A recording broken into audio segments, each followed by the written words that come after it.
আমি কোরআনের সুর মাঝে শুনেছি সে নাম, আজানের সুর মাঝে শুনেছি সে নাম। ও নাম শুনেছি আমি আমার হৃদয়।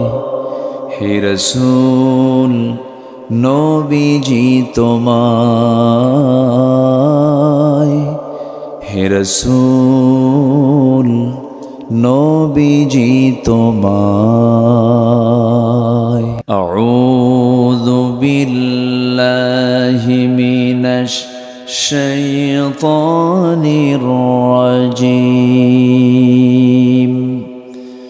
বিসমিল্লাহির রাহমানির রাহিম।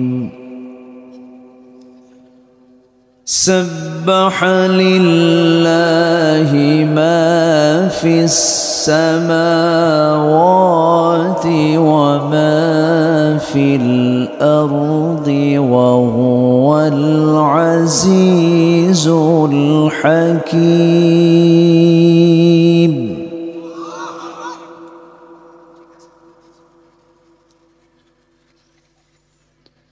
ইয়া আইয়ুহাল্লাযীনা আমানু লিমা তাকুলুনা মা লা তাফআলুন।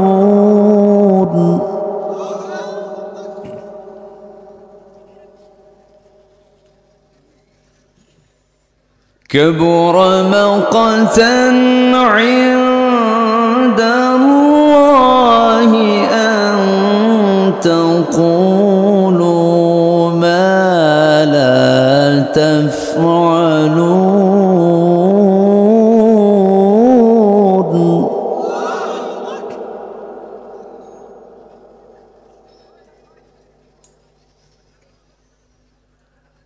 إن الله يحب الذين يقاتلون في سبيله صفا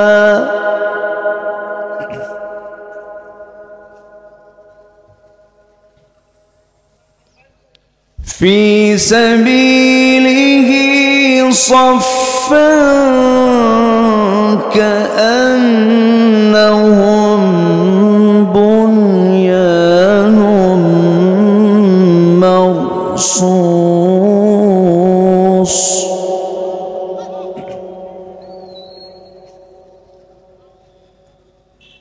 وإذ قال لقومه يا قوم لم تؤذونني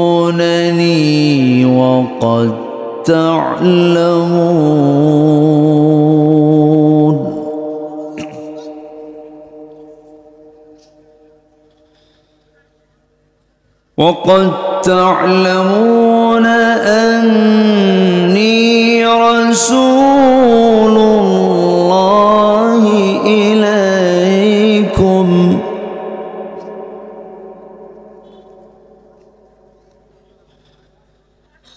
فلما زاغوا أزاغ الله قلوبهم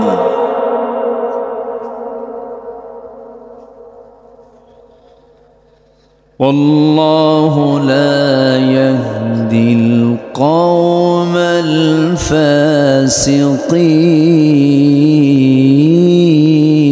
الفاسقين. الله أكبر. بسم الله الرحمن الرحيم.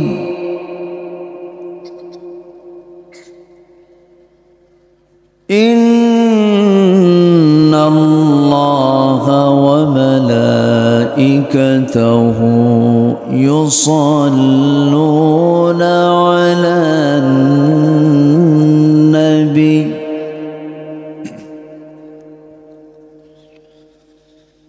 يا أيها الذين آمنوا صلوا عليه وسلموا تسليما বঙ্গের রাজশাহী অঞ্চলের দুর্গাপুর উপজেলার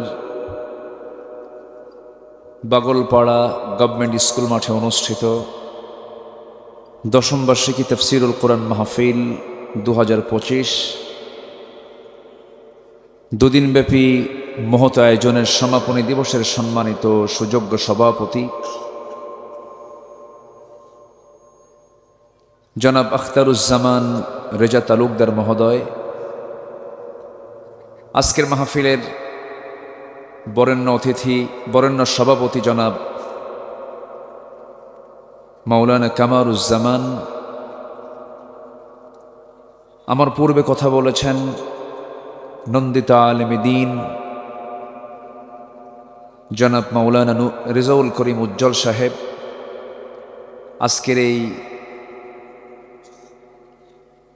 তাফসীর মাহফিলের বরেণ্য অতিথি দক্ষিণ এশিয়ার বৃহত্তম সংগঠন দক্ষিণ এশিয়ার বৃহত্তম ইসলামী সংগঠন বাংলাদেশ জামাত ইসলামীর রাজশাহী জেলার অ্যাসিস্ট্যান্ট সেক্রেটারি, আপনাদের এলাকার কৃতি সন্তান জননেতা জনাব নুরুজ্জামান লিটন সাহেব, আজকের মাহফিলের প্রধান আকর্ষণ যাদেরকে নিয়ে আজকের এই সাজানো গোছানো বর্ণাঢ্য আয়োজন, তাওহীদের পতাকাবাহী কালেমার ঝান্ডাবাহী দ্বীন ইসলামের নরসারদুল বীর মুজাহিদ প্রাণ প্রিয় সম্মানিত দ্বীনি ভাইরা, আড়ালে বসে আছেন শ্রদ্ধেয়া সম্মানিতা মা বোনেরা, আলোচনার সূচনায় আনুষ্ঠানিকতার মধ্য দিয়ে আমার পক্ষ থেকে আবারও দিল খোলা সালাম, আসসালামু আলাইকুম ওয়া রাহমাতুল্লাহি ওয়া বারাকাতুহু। সবাই কেমন আছেন? আমাকে প্রশ্ন করলেন, আল্লাহ তাআলা আমাকে তো আপনার সাথে আপনার মতোই রেখেছেন। বলছি আলহামদুলিল্লাহ। আমার তো মুখ সাথে নিয়ে লাগতে হয়, বলুন তো একটু দূরে আমি নেব না, মুখটা এইভাবে রাখা যায়?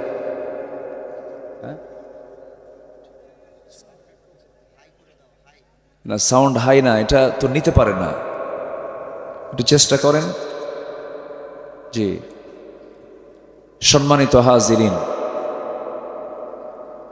মহান রব্বুল আলামিনের শুকরিয়া যে মহান আল্লাহ সুবহানাহু ওয়া তাআলা আমাকে আপনাকে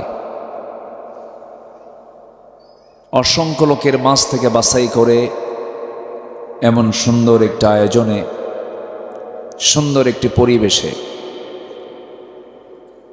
জান্নাতের টুকরায় যে মনিব আমাকে আপনাকে আসার বসার তৌফিক দিলেন, সেই মহান জাল্লা শানুহুর দরবারে আমরা সবাই লাখ কোটি শুকর আদায় করি। মুহাব্বাতান জোরালো কণ্ঠে বলে উঠছি আলহামদুলিল্লাহ। চিৎকার মেরে বলছি আল্লাহুম্মা ইন্নী আসআলুকা আল হুদা ওয়াত তুকা ওয়াল আফাফা ওয়াল গিনা। সবাই বলি আল্লাহুম্মা আইন্নি আলা যিকরিকা ওয়া শুকরিকা ওয়া হুসনি ইবাদাতিকা। আমরা আল্লাহ তাআলার শুকর আদায় করে নিলাম। সম্মানিত হাজিরিন, আমি আলোচনার সূচনায় মহান রব্বে করিমের পক্ষ থেকে নাজিল হওয়া আসমানি কিতাব মুকাম্মিলে নিজামে হায়া, complete and balanced code of life, আল কোরআন আল মজিদের গুরুত্বপূর্ণ একটি সূরা, সূরাতুস সফ থেকে আমি প্রথম দিকের কয়েকটা আয়াতে কারিম আমি তেলাওয়াত করেছি। আয়াতগুলোকে সামনে রেখে কিছু কথা বলতে চাই। মহান রব্বে করিম, মহান রব্বুল আলামিন যেন আমার মুখ থেকে সেই কথাগুলো বের করে দেন যে কথাগুলো মুসলিম উম্মার জন্য এই মুহূর্তে দারুণ প্রয়োজন। সম্মানিত হাজিরিন, আমরা ঠিক সেই মুহূর্তে একত্রিত হয়েছি যে সময় গোটা পৃথিবীর 800 কোটি মানুষ, এই পৃথিবীর জনগোষ্ঠী, অথচ এর মধ্যে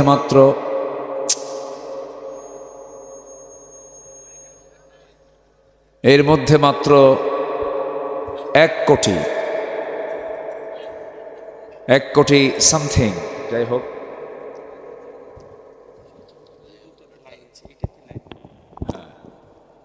কি করব আমি মুখের মধ্যে নেব? আমি কি মুখে নেব? এটা মুখের মধ্যে ঢুকাবো?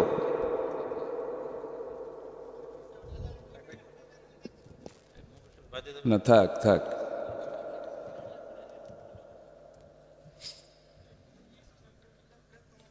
সম্মানিত ভাইয়েরা, সে 800 কোটি জনগোষ্ঠীর ভিতর থেকে 1 থেকে 1.25 কোটি ইহুদির বসবাস, যা আজ থেকে 4000 বছর আগে এদের সংখ্যা ছিল হলো 40 লক্ষ। সাইয়েদনা মূসা আলাইহিস সালাতু ওয়াস সালামের সময় এই জনগোষ্ঠীর সংখ্যা ছিল হলো 40 লাখ। আজকে সেটা 1,25,00,000 রূপ নিয়েছে। এদের সংখ্যা বাড়ে না, এরা অভিশপ্ত, এদের উপর আল্লাহর কোনো রহমত ছিল না। ওয়ায়াকতুলুনা আন-নাবিয়্যিনা বিগাইরি হক, অনেক নবীকে পর্যন্ত তারা হত্যা করেছে, শহীদ করে দিয়েছে। আমার নবীর খাবারের ভিতরে বিষ মিশ্রণ করেছে। আমার নবীকে হত্যার জন্য তারা আমরণ চেষ্টা করেছে। সেই ইহুদি, এই চরম মালউন অভিশপ্ত ইহুদি 1947 থেকে নিয়ে 2025 সাল পর্যন্ত আমার অসংখ্য ফিলিস্তিনি ভাইদের রক্ত নিয়ে খেলাধুলা করছে। অনেক জীবন চলে যাচ্ছে এখন পর্যন্ত। আমরা প্রথমেই ওই সমস্ত ভাইদের জন্য দোয়া করি, বোনদের জন্য দোয়া করি, যারা রক্তাক্ত হয়ে দেশকে স্বাধীন করার জন্য, জুলুম মুক্ত করার জন্য যারা শাহাদত বরণ করেছেন, আল্লাহ তুমি তাদের শাহাদতকে কবুল করে নাও। জোরে বলি আল্লাহুম্মা আমিন। আরো জোরে বলি আল্লাহুম্মা আমিন। সম্মানিত ভাইয়েরা, সম্মানিত বন্ধুগণ, আজকে মুসলিম জনগোষ্ঠীর একটি বিশাল অংশ, মোট জনগোষ্ঠীর একটি বিশাল অংশ মুসলমান। 56টি মুসলিম জনপদ, 56টি মুসলিম রাষ্ট্র, 180 থেকে 200 কোটি মুসলমান পৃথিবীতে। শুধু যদি মুসলমানরা বেশি না, প্রত্যেকটা মুসলমান করে যদি একটা মুখ থেকে যদি থুতু নিক্ষেপ করত, সমস্ত ইহুদির বাচ্চারা সব ভেসে দূর হয়ে যেত। কিন্তু মুসলমানকে এক বলেন, এক আমার দেশও কি এক? ফতুয়া দেয়, কেউ বলে নাভিতে হাত বাঁধা যাবে না, কেউ বলে বুকে হাত বাঁধা যাবে না, দুটাই না জায়েজ।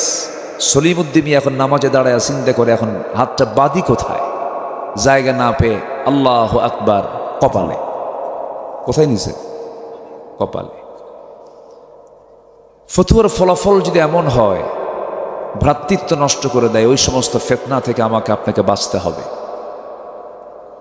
আমেরিকা কিন্তু শিয়া চেনে না, আমেরিকা কিন্তু সুন্নি চেনে না, আমেরিকা কিন্তু আহলে হাদিস চেনে না, আমেরিকা কিন্তু হানাফি মাযহাব চেনে না, লা মাযহাব চেনে না, আমেরিকা কিন্তু পীর সিলসিলা বোঝে না। আমেরিকা চেনে হলো এরা মুসলমান কিনা।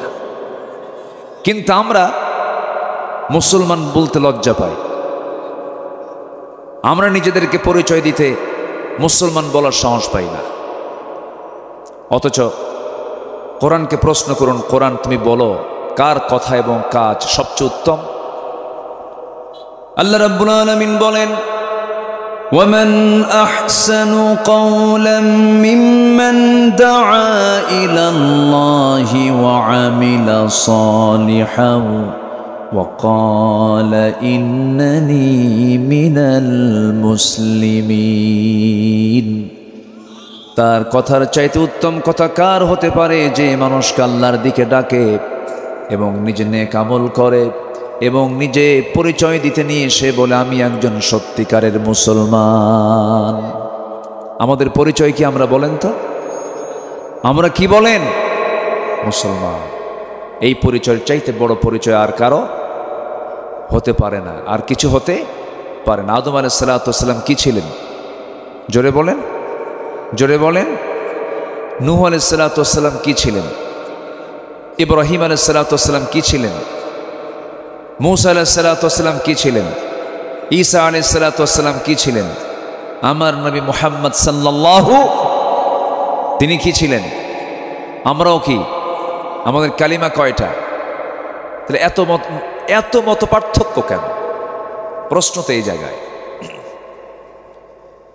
আল্লাহ রাব্বুল আলামিন বলেন, ألم تر كيف ضرب الله مثلا كلمة طيبة كشجرة طيبة أصلها ثابت وفرعها في السماء।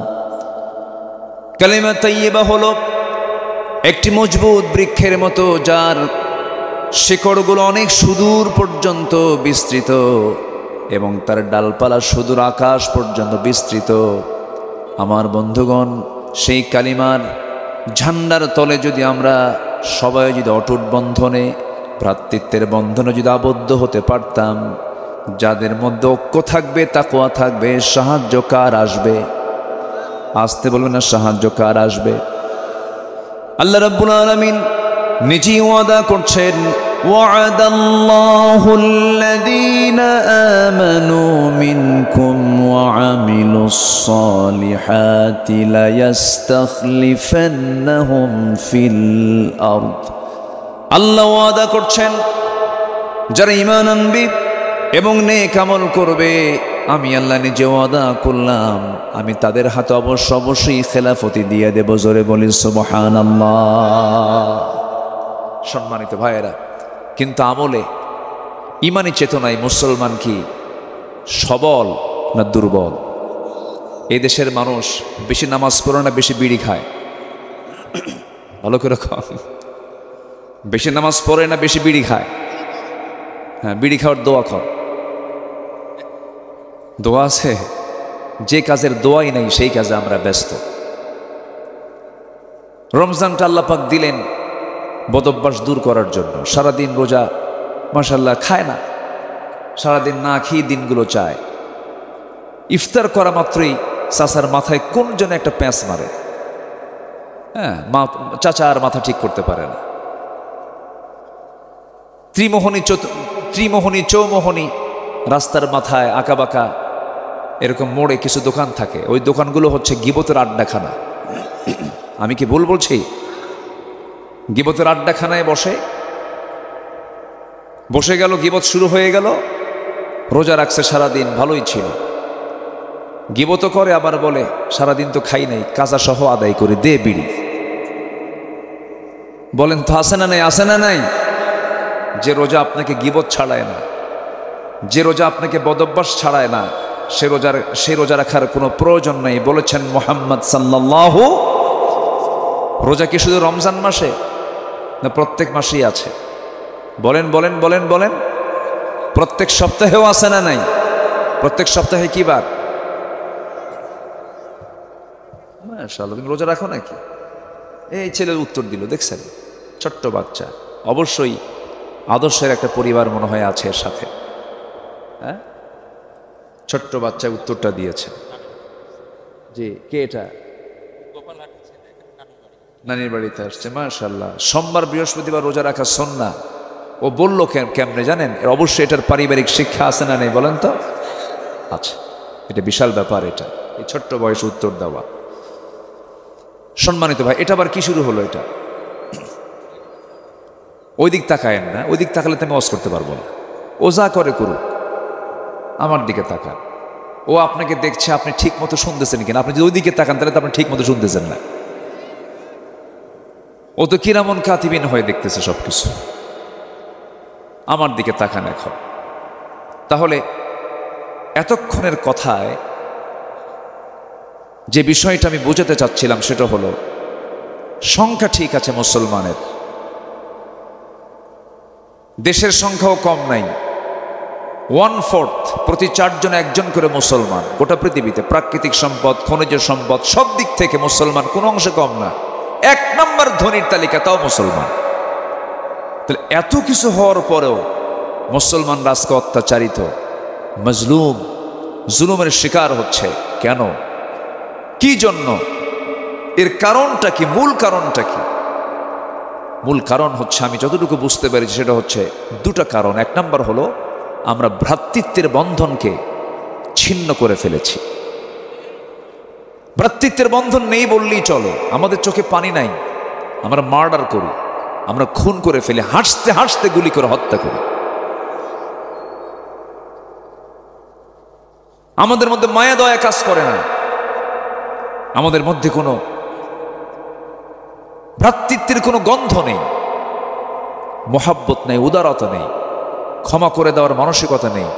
ওয়াল কাযিমিনাল গায়জ, ক্রোধ সংবরণ নেই। মেজাজের ভারসাম্যহীনতা নিয়ে আমরা বসবাস করছি। অথচ আল্লাহ রাব্বুল আলামিন বলেন, الذين ينفقون في السراء والضراء والكاظمين الغيظ والعافين عن الناس والله يحب المحسنين। ওই সমস্ত বান্দাগুলো আল্লাহর পছন্দের বান্দা, যারা সচ্ছলতায় অসচ্ছলতায়, গোপনে প্রকাশ্যে যারা আল্লাহর পথে খরচ করে, যারা ক্রোধকে সংবরণ করে, মানুষকে মাফ করে দেয়। আল্লাহ পাক ওই সমস্ত মুহসিন বান্দাদেরকে দারুণ ভালোবাসেন। জোরে বলি সুবহানাল্লাহ। কি প্রতিশোধ নেওয়া না ক্ষমা করা? বলেন, প্রতিশোধ নেওয়া না ক্ষমা করা? বিগত 16 বছরও যারা ক্ষমতার মসনদে ছিলেন, তারা কি ক্ষমা করেছেন না প্রতিশোধ নিয়েছেন? এই যে ফলাফল, এখন ফলাফল পাচ্ছে না। ক্ষমার ফলাফল ছিল ইতিবাচক, আর প্রতিশোধের ফলাফল হলো নেতিবাচক। যার রেজাল্ট এখন পাচ্ছে, খুঁজে পাওয়া যাচ্ছে না কোথায়। সব ফেরেশতা হয়ে গেছে। কি হয়ে গেছে? সব ফেরেশতা, কেউ নাই। তারা যে ক্ষমতার মসনদে গত অগাস্টের আগে ছিল, এটা মনেই হচ্ছে না। তারা যে ছিল, তাদের যে দাপট ছিল, এটার কোনো নামগন্ধ খুঁজে পাওয়া যাচ্ছে না। কেন? এটার মূল কারণ হলো প্রতিশোধ না ক্ষমা। কি করেছে তারা? বলেন বলেন বলেন। ক্ষমা করেছে না প্রতিশোধ নিয়েছে? প্রতিশোধ। তারা যদি 40-42 বছর পরে এসে 40-42 বছর আগের যদি হত্যার বিচার শুরু করতে চায়, শুরু করতে পারে, শেষ করতে পারে। তাজা প্রাণ চলে গেল অগাস্টে, জুলাইয়ে আমার সন্তানদের জীবন চলে গেল রাজপথে। প্রতিটি হত্যার বিচার বাংলার জমিনে হতে হবে। রাজি আছেন কারা কারা? হাত উঁচু করে দেখান মুসলমান।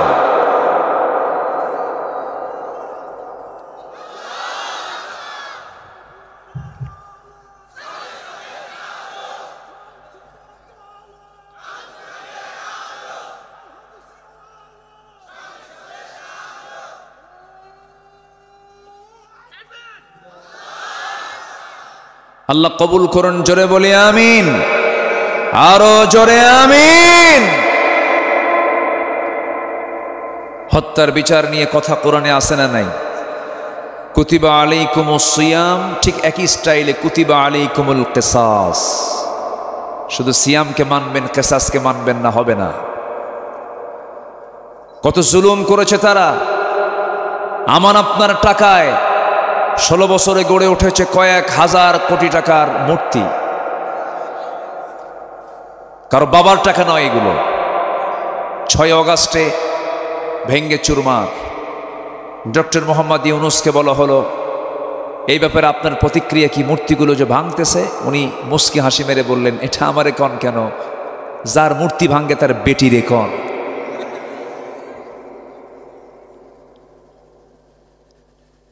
সম্মানিত বন্ধুগণ, আমার আপনার টাকার অপচয় করা হয়েছে। এই দেশে কোনো কিছুর অভাব নাই। দেশকে ভালোবাসে কারা? জাতির কাছে এখন অস্পষ্ট না সুস্পষ্ট। এই 16-17 বছরে তারা যদি দেশকে ভালোবাসতো, দুর্নীতি করেছে, তাও দেশের টাকা দেশেই রাখত। দেশের টাকা যারা বাইরে পাচার করে তাদের মধ্যে ন্যূনতম মিনিমাম দেশপ্রেমটা নাই। সব পাচার করেছে। করবে না কেন? সংসার তো এই দেশে না, সংসার হলো ইউরোপে আর আমেরিকায়। আসতে কন কেন? বিয়াই বাড়ি, শ্বশুর বাড়ি সব তো আমেরিকার, ইউরোপ। দেশে আর কোনো বৌমা খুঁজে পায় নাই, বোঝেন নাই? সব চলে গেছে ওই জায়গায়। আচ্ছা, স্বামী যদি মুসলমান হয় আর বউ যদি খ্রিস্টান হয়, বাচ্চার পরিচয় কি বলেন? বলেন। গাধা আর ঘোড়ার মিলনে যে বাচ্চাটা হয় এটার নাম হলো খচ্চর।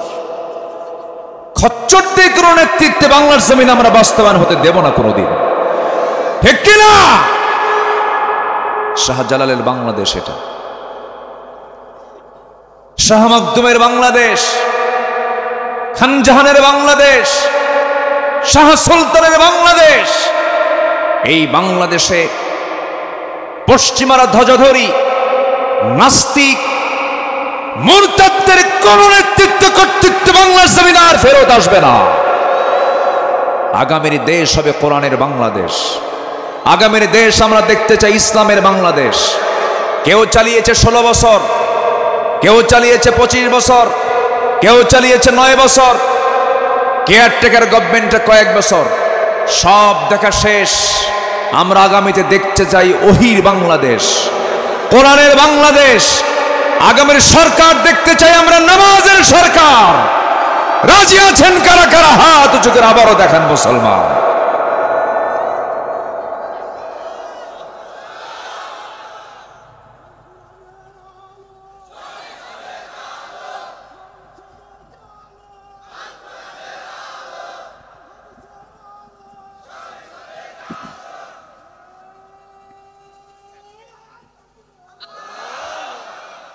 আল্লাহ কবুল করুন, জোরে বলে আমিন। আলোচনা চালাবো, কোনো সমস্যা নাই তো? এতদিন তো আমাদেরকে কথা বলতে দেয়নি। 16 বছরও তারা ক্ষমতায় ছিল। ও ছিল হলো মূল ফেরাউন, আর এটা হলো মিনি ওরফে লেডিস ফেরাউন। অনেক কিছুই করেছে। নরহত্যা করেছে, মানুষ হত্যা করেছে, গুম করেছে, খুন করেছে, আয়না ঘর বানিয়েছে, অনেক কিছু করেছে। সম্মানিত ভাইয়েরা, আমরা সুন্দর একটা বাংলাদেশ দেখতে চাই। দেখতে চাই না ইনশাআল্লাহ? আমরা কি নতুন বোতলে পুরাতন মদ দেখতে চাই? চাঁদাবাজি কি আর দেখতে চাই? চাঁদাবাজি এখনো আসে না নাই? করে কারা? যারা করে তারা নির্দিষ্ট কোনো দলের লোক হতে পারে না, ঠিক কিনা? অবশ্যই তারা এই দেশের শত্রু। সম্মানিত ভাইয়েরা, অনেক কথা আছে, আস্তে আস্তে করে বলবো। এতক্ষণের বক্তব্যে আমি যে মূল ইঙ্গিতটা দিতে যাচ্ছিলাম সেটা হলো, দুটো ক্রাইসিস আমাদের আছে। একটা হলো ভ্রাতৃত্ব নেই। ভ্রাতৃত্ব তৈরি করার দরকার আছে না নাই বলেন তো? আচ্ছা, কেমন ভ্রাতৃত্ব হবে? সূরা সফের শুরুতে আল্লাহ রাব্বুল আলামিন সুন্দর করে বলছেন। আসেন আমরা মূল আয়াতের দিকে আস্তে আস্তে চলে যাচ্ছি। আল্লাহ রাব্বুল আলামিন বলেন, سبح لله ما في السماوات وما في الأرض وهو العزيز الحكيم يا أيها الذين آمنوا লিমা তাকুলুনা মা লা তাফআলুন কাবুরা মাকতান ইনদাল্লাহ আন তাকুলু মা লা তাফআলুন ইন্নাল্লাহা ইউহিব্বুল্লাযীনা ইউকাতিলুনা ফি সাবিলিহি সাফফান কাআন্নাহুম বুনয়ানুম মারসুস। জোরে বলুন আল্লাহু আকবার। এই পৃথিবীতে যত প্রাণীকুল আছে, আসমান জমিনের মধ্যে যা কিছু আছে, সমস্ত কিছু সব তাসবিহ প্রকাশ করছে, পবিত্রতা ঘোষণা করছে একমাত্র কার? আসতে বলবেন না কার? এই যে ছোট ছোট পোকা আমার চোখের সামনে দিয়ে ঘুরছে, ছোট্ট পোকা মাছি, এই যে ছোট্ট ছোট্ট প্রাণীগুলো যে ঘোরাফেরা করছে, তারা যে ঘোরে, তাদের মুখে কার জিকির থাকে বলেন? আসতে বলবেন না কার জিকির থাকে? প্রত্যেকটা প্রাণীকুল, প্রত্যেকটা সৃষ্টিকুল, তাদের মুখের ভাষা হলো আল্লাহর জিকির।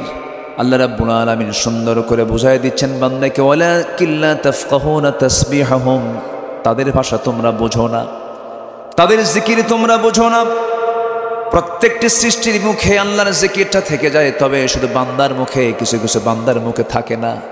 আল্লাহ রাব্বুল আলামিন সুন্দর করে বান্দাকে ডাক দিয়ে বলছেন, ফাগায়রা দীনিল্লাহি ইয়াবগুন ওয়ালাহু আসলামা মান ফিস সামাওয়াতি ওয়াল আরদি তাওআন ওয়া কারহা।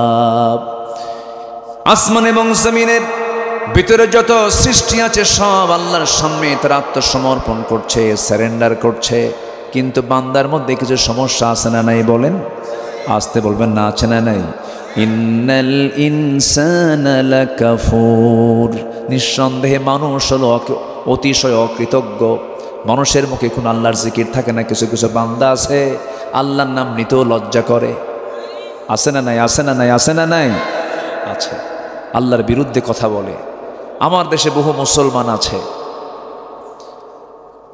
মুসলমান 5 ওয়াক্ত নামাজও পড়ে, কিন্তু এই জমিন আল্লাহর দিন কায়েম হওয়া দরকার এটাকে মানতে চায় না। আছে কিনা বলেন তো? আছে কিনা? আছে কিনা? এই রোগ কি কম লোকের না বেশি লোকের?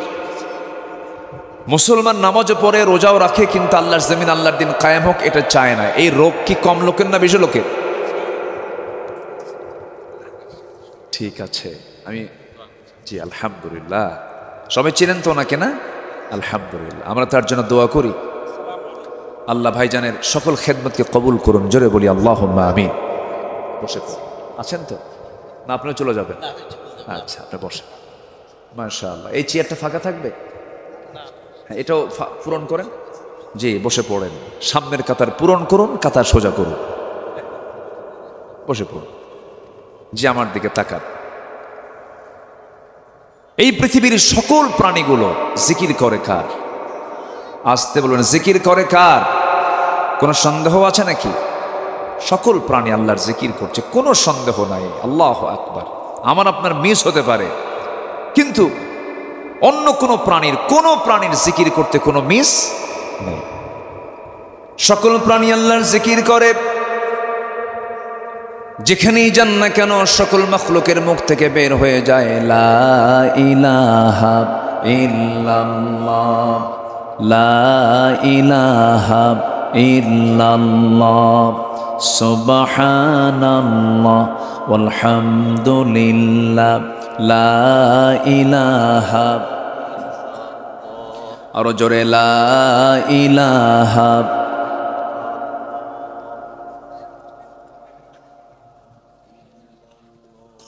লা ইলাহা ইল্লাল্লাহ মুহাম্মাদুর রাসূলুল্লাহ সাল্লাল্লাহু আলাইহি ওয়াসাল্লাম। এরপর আল্লাহ পাক ইমানদারকে ডাক দিচ্ছেন। এখন সূরা সফের 2 নম্বর আয়াত আল্লাহ রাব্বুল আলামিন ইমানদারকে এবার ডাক দিচ্ছেন। কি সুন্দর করে বলছেন, ইয়া আইয়ুহাল্লাযীনা আমানু লিমা তাকুলুনা মা লা তাফআলুন। ইমানদারেরা তুমি সেই কথা কেন বলতে যাও যেটা তুমি করো না? যা করবে না তা বলবে না, এটা কে পছন্দ করেন? আজ তেমন কে পছন্দ করেন? সেই কাজটাই, সেই কথাটাই বলবে যা তুমি করবে। যার কথার সঙ্গে কাজের মিল নাই সে কি মুমিন না মুনাফিক? মুমিন না মুনাফিক? এই জাতীয় লোক বুঝে আমার দেশে নাই। আসতে বলবেন না, আছে না নাই? রাজশাহীতে কম, হ্যাঁ, বাগলপাড়া আরও নাই, এখানেও বেশি বললেন। এটা গ্রাম বললাম তো আমি, আবার এখানে বেশি বেশি কোন কেন? আল্লাহ রাব্বুল আলামিন বলছেন, তুমি কেন সেই কথা বলতে যাও যেই কথার বাস্তবায়ন তোমার মধ্যে নাই? তুমি সেটাই বলবে যা তুমি করবে। যেটা করবে না তা তুমি বলবে না। আল্লাহ পাক কাজ এবং কথা কি দুই রকম চান না এক রকম চান? বলেন বলেন বলেন বলেন, এক রকম চান। ইমানদারদের বৈশিষ্ট্য তেমনটা হওয়ার কথা, কারণ ইমানদার কখনো ওয়াদাকে ভঙ্গ করবে না। ওয়াল্লাযীনা হুম লিআমানাতিহিম ওয়া আহদিহিম রাউন ওয়াল্লাযীনা হুম আলা সালাওয়াতিহিম ইউহাফিযুন উলাইকা হুমুল ওয়ারিসুন الذين يرثون الفردوس هم فيها خالدون। জোরে বলুন আল্লাহু আকবার। ইমানদার তো তারাই যারা তাদের আমানত ঠিক রাখবে, যারা তার ওয়াদা ঠিক রাখবে, এবং তারা করবে কি? নামাজের ব্যাপারে যত্নশীল হবে। এই সমস্ত বান্দাগুলোকে মহান রব্বুল আলামিন ওয়াদা করে বলছেন, এই সমস্ত বান্দাগুলো জান্নাতুল ফিরদাউসের ওয়ারিস হয়ে যাবে। ওয়াদা ঠিক রাখবে, আমানত ঠিক রাখবে। রাষ্ট্র ক্ষমতা একটা আমানত। রাষ্ট্র ক্ষমতা একটা কি বলেন তো? আমানত। রাষ্ট্র ক্ষমতা বড় একটা আমানত। যিনি রাষ্ট্রপতি হবেন তার মধ্যে পেরেশানি বেশি থাকবে। ইমামতি যিনি করবেন তার দায়িত্ব কম হয় না, বেশি হয়? বেশি হয়ে যায়। আপনি একা মুসল্লি নামাজ পড়ছেন, আপনার যদি কোনো ভুল হয় আপনার দায়টা আপনি দেখবেন, কিন্তু ইমাম যদি নামাজে দাঁড়ায়া যদি কোনো ভুল করে ফেলে সকল মুসল্লির দায় তার কাঁধে চলে আসবে। আমার বন্ধুগণ, রাষ্ট্রপতির সম্মান যেমন আল্লাহ পাক বেশি দিয়েছেন, আবার রাষ্ট্রপতি যদি কোনো ভুল করে ফেলে তারও শাস্তির পরিমাণও কম না বেশি? একজন খলিফার কথা মনে পড়ে গেল, সাইয়েদনা ওমর ফারুকের নাম সবাই শুনেছেন। ইসলাম গ্রহণের পূর্বে তিনি একজন একরোখা মানুষ ছিলেন। রাসূলকে মারার জন্য কেউ সাহস পায় না। বলা হলো কে মারবে? সাইয়েদনা ওমর ফারুক একাই দাঁড়ায় গেলেন, তরবারি নিয়ে দাঁড়ায় বলছ, ও আবু জেহেল, শুধু আমাকে অনুমতি দিয়ে দাও, মুহাম্মদের কাল্লা তোমার সামনে হাজির করে ফেলবো। রাসূলকে মারার জন্য যে লোকটা সিদ্ধান্ত নিয়ে নেয় সে লোকটা কেমন হতে পারে? কিন্তু রাসূলকে মারতে গিয়েই একটা জায়গায় দুর্বল হয়ে গেলেন, একটা জায়গায় তিনি পরাজয় হলেন। সে একটা জায়গায় কি বলেন? বলেন বলেন বলেন বলেন বলেন। একটা জায়গায় কোরআনের কাছে কি তিনি হেরে গেলেন। রাসূলকে মারতে বের হয়েছেন, রাসূলকে দুনিয়া থেকে বিদায় করে দেবেন এমন সিদ্ধান্ত নিয়ে ঘর থেকে বের হলেন, কিন্তু পারলেন না। মাঝপথে এক সাহাবী বললেন, ওমর তুমি কোথায় যাচ্ছ? রাসূলকে মারার জন্য যাই। তুমি কি জানো তোমার বোন ভগ্নিপতি কালিমা পড়ে মুসলমান হয়ে গেছে? লাইনটা অন্যদিকে নিয়ে চলে গেলেন। বোনকে মারতে মারতে রক্তাক্ত করে জমিনে ফেলে দেওয়ার পর বোন এবার বলে, ভাই তোমার দেহে যার রক্ত আমার দেহে সেই পিতারই রক্ত। আজকে তুমি আমাকে মারতে মারতে যদি দুনিয়া থেকে বিদায় করে দাও, ইমানের যে স্বাদ পেয়েছি ইমান থেকে এক চুল পরিমাণ তোমার বোন ফাতিমা দূরে যাবে না। ভাইয়ের মধ্যে দরদ চলে আসলো, হারে কি টান এটা। কিন্তু তিনি বাইরে যখন দাঁড়ানো ছিলেন, ভিতরে থেকে আওয়াজ পেয়েছেন, তিনি আল্লাহর কালাম কোরআনে কারীমের আওয়াজ পেয়েছেন। ওই সময় তার দিলটা নরম হয়ে গেছে। সচেতন মানুষ ওমর ফারুক ছিলেন। যখন তিনি শুনতে পেলেন ওই আয়াতগুলো, তাহা মা আনজালনা আলাইকাল কুরআনা লিতাশকা, এই আয়াত শোনার সঙ্গে সঙ্গে কোন গোপন টেলিযন্ত্রের মধ্য দিয়ে তার মুখ থেকে আপনা আপনি বের হয়ে গেছে। বোনকে ধরে বলছে, বোন রে ভুল হয়ে গেছে, মাফ করে দে, আমারে পড়ায় দে, আশহাদু আল্লা ইলাহা ইল্লাল্লাহু وحده لا شريك له وأشهد أن محمدا عبده ورسوله হেদায়েতের মালিক কে বলেন? আসতে বলবেন না কে?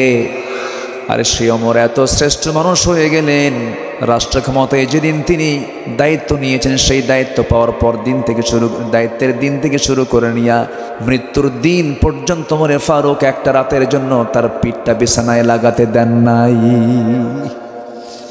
সারা রাত তিনি জনগণকে দেখতে বের হতেন, সারা রাত তিনি জনগণকে দেখার জন্য তিনি উদ্গ্রীব হয়ে থাকতেন, গোটা রাত তিনি পেরেশান থাকতেন, তিনি গোটা রাত্রি তিনি জনগণকে খেদমত করার জন্য দিওয়ানা হয়ে যেতেন। কারণ তিনি মনে করতেন আমার জনগণ যদি আমার পক্ষে রায় দিয়ে দেয় আমি জান্নাত পাবো, আমার জনগণ যদি আমার বিপক্ষে রায় দেয় আমাকে জাহান্নাম যেতে হবে। এটাই হলো কার ভয়, কার জবাবদিহিতা? আল্লাহর সামনে জবাব দিতে হবে এই চিন্তা যে শাসকের মধ্যে থাকবে সেই শাসক কখনো খুনি হতে পারে না, ঠিক কিনা? আমরা খুনি কোনো শাসককে নিয়ে আসবো না, জালিম কোনো শাসককে আর ক্ষমতা আসতে দেব না। ডক্টর ইউনূস যে কেমনে আসলো, আল্লাহর মেহেরবানি, আলহামদুলিল্লাহ। গোটা পৃথিবীর সবচাইতে বড় একটা গণতান্ত্রিক রাষ্ট্র আমার দেশে, আমার দেশের পাশে সবচাইতে বড় গণতান্ত্রিক রাষ্ট্র ভারত। দিল্লির ছায়া নিয়ে ক্ষমতার মসনদে বসেছিলেন,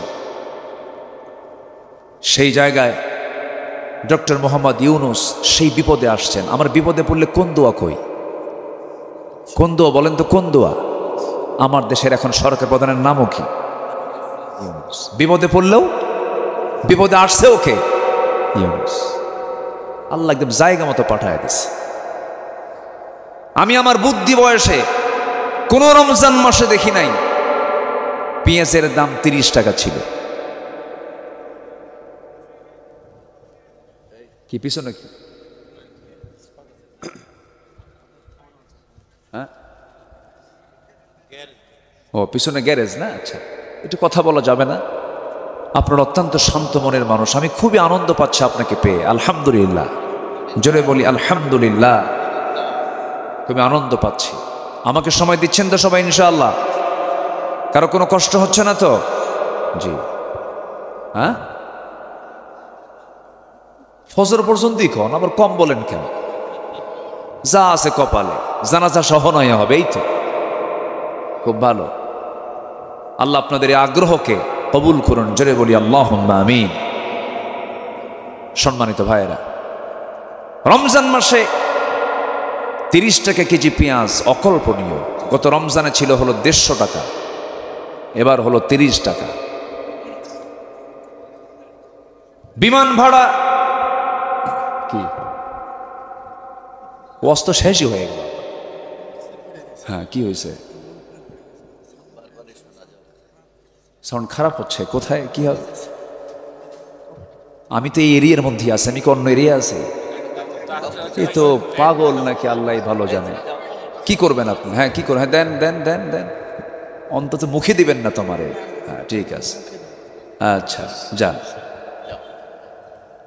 ও চেষ্টা করতেছে, ওর উদ্দেশ্য ভালো, উদ্দেশ্য ভালো। আল্লাহ তুমি তার সকল কিছুতে বরকত দিয়ে দাও। কিন্তু সাউন্ডের মধ্যে আমি কোনো মজাই পাচ্ছি না।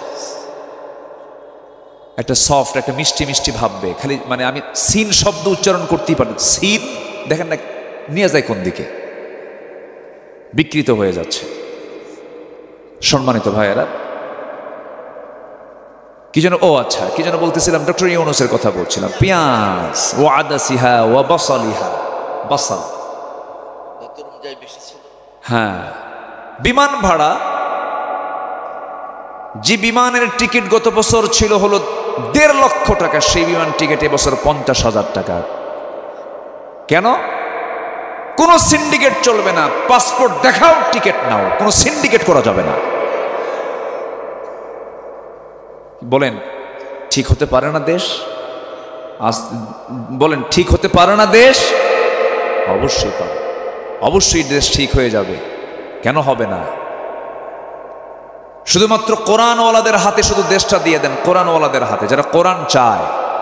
আল্লাহর কসম করে বলছি, গোটা পৃথিবীর একটি আদর্শ রাষ্ট্রে পরিণত হবে আমার সোনার বাংলাদেশ। আল্লাহর ওয়াদা, লা ফাতাহনা আলাইহিম, নচেত তোরা বিল্ডিং বানাবি, আমি থাইল্যান্ডের মতো একটা করে ধাক্কা মেরে ভূমিকম্প দিয়ে বসায় দেব। কি আসে না এরকম রেকর্ড হয় নাই? এটা জানেন না আপনারা? জানেন না কি হয়ে গেল? থাইল্যান্ড, মায়ানমার, এই তো পার্শ্ববর্তী দেশ মায়ানমার, পার্শ্ববর্তী দেশ থাইল্যান্ড, পাশাপাশি, বেশি দূর নাই কিন্তু। আমার আপনার বাড়ির কাছাকাছি আসতে সময় লাগবে না। আল্লাহ একটু ইঙ্গিত দিচ্ছেন, ভালো হ, নাচানাচি করবি, আমিও নাচানাচি করব। কথা বোঝেন নাই? তুই নাচানাচি করবি, আমিও নাচানাচি করব। যেই সমাজে নাচ গান বাড়বে, সেই সমাজে আল্লাহর ভূমিকম্প বেড়ে যাবে। এই জন্য আল্লাহ রাব্বুল আলামিন বলছেন, গজব থেকে বাঁচার জন্য হারাম কাজ ছেড়ে দাও। যখন কোনো জনপদে গান বাজনা বেড়ে যায়, সুদের কারবার বেড়ে যায়, বেহায়াপনা বেড়ে যায়, তখন ভূমিকম্প গজব আকারে নাজিল করেন তিনি আমার কে? আমার বন্ধুগণ, মূল্যায়নের দিকে আবার চলে আসি। আমরা কথা যা বলবো, কাজটা তাই করব। কথার সঙ্গে কাজ মিলায় নেব, সেই বান্দা জান্নাতি হয়ে যাবে। মুখ থেকে মিথ্যা কথা বলবো না। যদি আপনি আমাকে প্রশ্ন করেন, পৃথিবীতে আমি একটা আমল করে জান্নাত পেতে চাই, আমার রাসূল এক সাহাবীকে উত্তর দিয়েছিলেন, সাহাবী জীবনে কখনো মিথ্যা কথা বলবা না। কিন্তু আমার দেশে সবচেয়ে বেশি মিথ্যা কথা বলে কারা? বলেন তো, কারা বেশি মিথ্যা কথা বলে? বলে দেখছেন নেতারা। দেখেন উত্তর কিন্তু জনগণ বোঝে। কিন্তু আমি কিন্তু বলি নাই যে কে, আপনারাই কিন্তু উত্তর দিলেন কারা বেশি মিথ্যা কথা বলে। আমার বন্ধুগণ, অসৎ নেতৃত্ব, বাতিল নেতৃত্বের মুখে আমরা থুতু মারবো। এখন থেকে সচেতন হয়ে যাব। কারণ ঘর পোড়া গরু কি দেখলে ভয় পায়? বলেন এই কথা আছে নাকি এলাকায়? প্রচলন আছে না? আমরা আর ভুল করব না, আমরা আর ভুল পথে যাব না। আমার বন্ধুগণ, সেই ধরনের ব্যক্তিকেই দেখতে চাই যাদের দিকে তাকালে পরে ওমর ফারুকের কথা মনে হয়ে যায়, যাদের কথা কাজ এক ছিল। রাতের আধারে সব ঘুমিয়ে পড়ে, আর অর্ধ দুনিয়া শাসন করত ওমর ফারুক জনগণকে দেখার জন্য রাস্তায় রাস্তায় ঘোরে। আমার জনগণগুলো কেমন আছে? কারণ জনগণ যদি সেদিন ক্লেম দিয়ে দেয়, অভিযোগ দিয়ে দেয় আমাকে জাহান্নাম যেতে হবে, তিনি বসে আছেন। একদিন তার পাশে একজন সাহাবী হাদিস বর্ণনা করছে, যার ভিতরে যারা পরিমাণ অহংকার কাজ করবে সেই ব্যক্তি জাহান্নামী। ওমর ফারুক সেখান থেকে লাফ মেরে গিয়ে জমিনে পড়ে গেলেন, ধুলাই মলিন হলেন, গোটা শরীর ধুলা দিয়ে মাখায় বলছেন, ওমর তোমার মধ্যে অহংকার চলে এসেছে, তুমি খলিফাতুল মুসলিমিন। এই করে রোনাজারি করছেন, কাঁদতেছেন। আকাশের দিকে তাকায় দুটো হাত তুলে বলছেন, আকাশের মালিক আল্লাহ, আমার মনে হয় গোটা পৃথিবীর যত মানুষ এই পৃথিবীতে তুমি আল্লাহ পাঠাইছ, সব ব্যক্তিকে তুমি যদি জান্নাত দিয়া একজন ব্যক্তিকে যদি জাহান্নাম দাও, আমার মনে হয় সেই একজন ব্যক্তি জাহান্নামে যাও যে ব্যক্তি, সেই ব্যক্তি হলাম আমি ওমর। নিজেকে কত দুর্বল মনে করেছেন তারা। সাইয়েদনা ওমর ফারুক একদিন আমার নবীর সিলেকশন দেওয়া এক সাহাবী হুযায়ফা রাদিয়াল্লাহু তাআলা আনহু, যিনি মুনাফিকের তালিকা নিয়ে ঘুরতেন, রাসূল তার কাছে মুনাফিকের তালিকা রেখেছিলেন। তিনি শুধু জানতেন মুনাফিক মদিনার কারা কারা।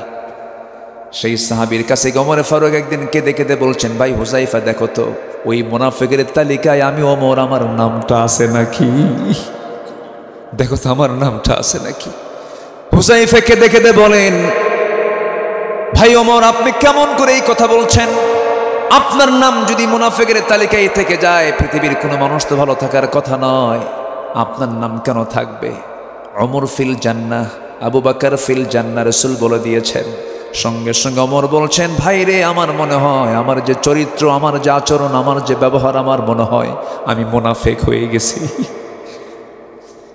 নিজেকে নিয়ে তারা কত বড় পেরেশান ছিলেন, নিজেকে তারা বড় আসামি মনে করতেন।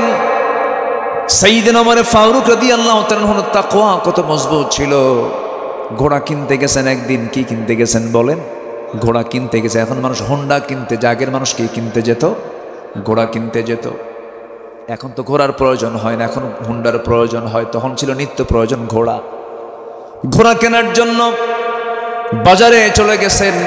ঘোড়া বিক্রেতার কাছে সব লেনদেন ক্লিয়ার হয়ে গেছে, ঘোড়া তিনি বুঝে নিয়েছেন, টাকাও তিনি দিয়ে দিয়েছেন, ক্রয় বিক্রয় শেষ, চুক্তি শেষ। ক্রয়কৃত ঘোড়া কিনে তিনি ঘোড়ার পিঠে চড়ে কয়েক মাইল যাওয়ার পথেই ওই ঘোড়ার 4টা পা অকেজো হয়ে পড়ে গেল, ঘোড়ার উঠতে পারে না। সাইয়েদনা ওমর ফারুক রাদিয়াল্লাহু তাআলা আনহু আহত সেই ঘোড়াটাকে নিয়ে, অসুস্থ সেই ঘোড়াটাকে নিয়ে সঙ্গে করে ওই বিক্রেতা ঘোড়াওয়ালার কাছে এসে বলতেছে, ঘোড়াওয়ালা তুমি আমাকে কি ঘোড়া দিলা? এই ঘোড়া আমি নেব না, ফেরত নিয়ে নাও, কারণ অসুস্থ ঘোড়া তুমি আমাকে দিয়ে টাকা নিয়েছো, তুমি ফাঁকি দিয়েছো, এই ঘোড়াটা তুমি ফেরত নিয়ে আমাকে টাকাটা দিয়ে দাও। ঘোড়াওয়ালা বলছে, আমিরুল মুমিনিন আল্লাহর কসম করে বলি আমি আপনাকে সুস্থ ঘোড়া দিয়েছি, আপনি ভুল বুঝতে পারছেন। আমি এই ঘোড়ার টাকা আপনাকে ফেরত দেব না, কারণ ক্রয় বিক্রয় চুক্তি সম্পূর্ণ হয়ে গেছে। ওমর ফারুক খেপে গেলেন, রেগে গেলেন। এবার ঘোড়া বিক্রেতা বলছে, ঠিক আছে আপনার দোষ নাই, আমারও দোষ নাই, চলুন আমরা আদালতে যাই। কোথায় যাই? আজকের শাসকদের কাছে এই বলার ক্ষমতা আছে? আসতে কয় ক্ষমতা আছে? সাইয়েদনা ওমর ফারুকের রাগ কম না বেশি? বলেন বলেন বলেন বলেন। ওনার কথার আগে লাঠি চলতো, ওনার কথার আগে কি চলতো? লাঠি চলতো। কথা বলার আগে কি চলতে বলেন? লাঠি চলতো।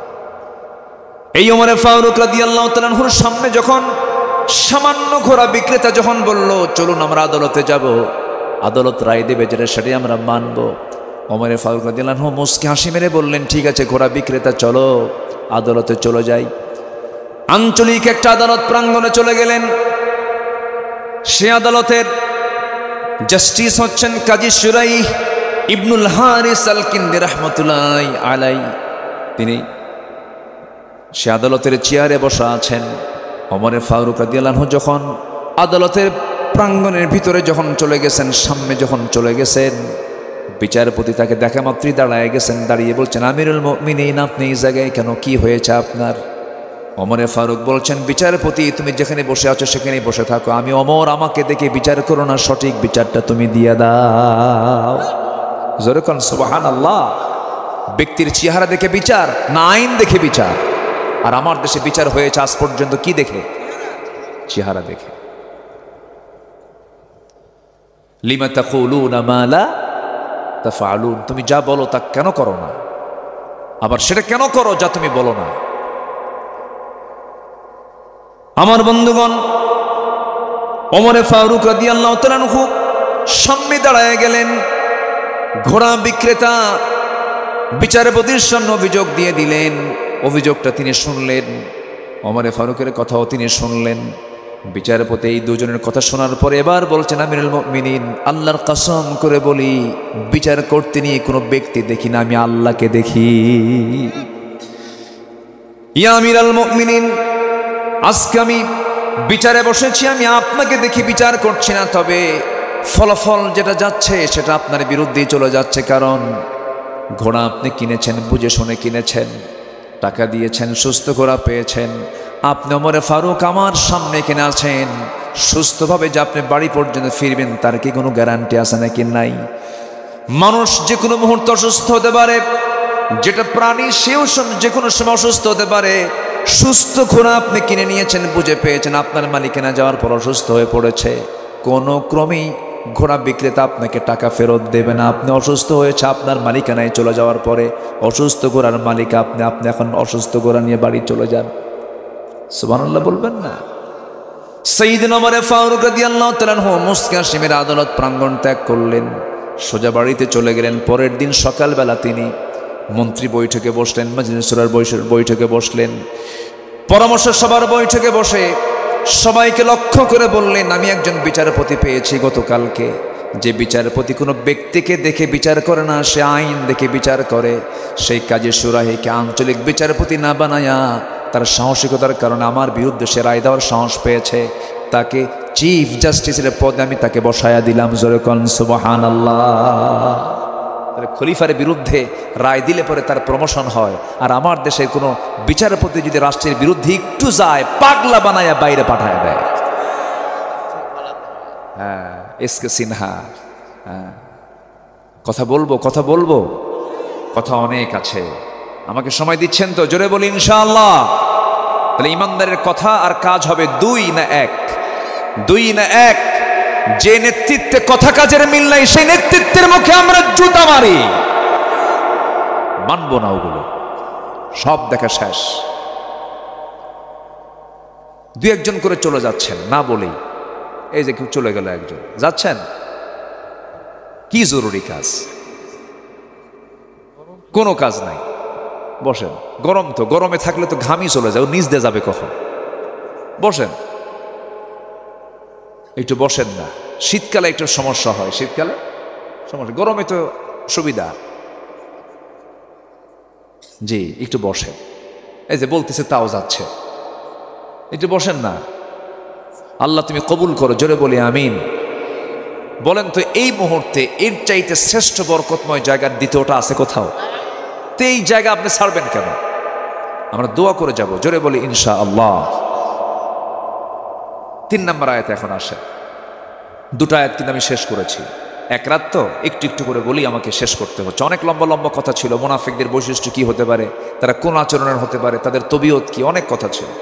এখন 3 নম্বর আয়াতে আসে। ওই কথা আর কাজ যার মিল নাই, এটা কি? এটা কত বড় অপরাধ আল্লাহ বলছেন। আল্লাহ রাব্বুল আলামিন বলেন, كبر مقتا عند الله أن تقولوا ما لا تفعلون। আল্লাহর কাছে এই কাজটা বড় মারাত্মক গুনার কাজ। মুনাফিককে আল্লাহ রাব্বুল আলামিন মাফ করবেন না। মুনাফিককে যে জাহান্নাম দেওয়া হবে, জাহান্নামের উপরে থাকবে না নিচে থাকবে? বলেন, মুনাফিকরা কোথায় থাকবে? উপরে না নিচে? উপরে, মাঝখানে না নিচে? নিচে থাকবে, সবার নিচে। মুনাফিককে দিয়ে আল্লাহ পাক জাহান্নাম উদ্বোধন করবেন। ইন্নাল মুনাফিকিনা ফিদ দারকিল আসফালি মিনান নার ওয়া লা তাজিদ লাহুম নাসীরা। তাদের কোনো সাহায্যকারী থাকবে না, তারা চিরকাল জাহান্নামের মধ্যে অবস্থান করবে মুনাফিকেরা। এরপর আল্লাহ রাব্বুল আলামিন এবার বলছেন, সুন্দর করে বলছেন, নিঃসন্দেহে আমি আল্লাহ তাকেই সবচেয়ে বেশি ভালোবাসি যারা ভ্রাতৃত্বের বন্ধনে আবদ্ধ হয়। জোরে কোন সুবহানাল্লাহ। আমরা এক হয়ে যাব, জোরে বলি ইনশাআল্লাহ। এক গ্রামে 7টা মসজিদ বানাবো। হ্যাঁ, বানায় বানায়, আছে কিনা বলেন? মসজিদের মধ্যে ঢুকে একটা গন্ডগোল করে, তোর দাদার জায়গায় আমি নামাজ পড়বো, আমার দাদার জায়গায় আমি নামাজ পড়বো।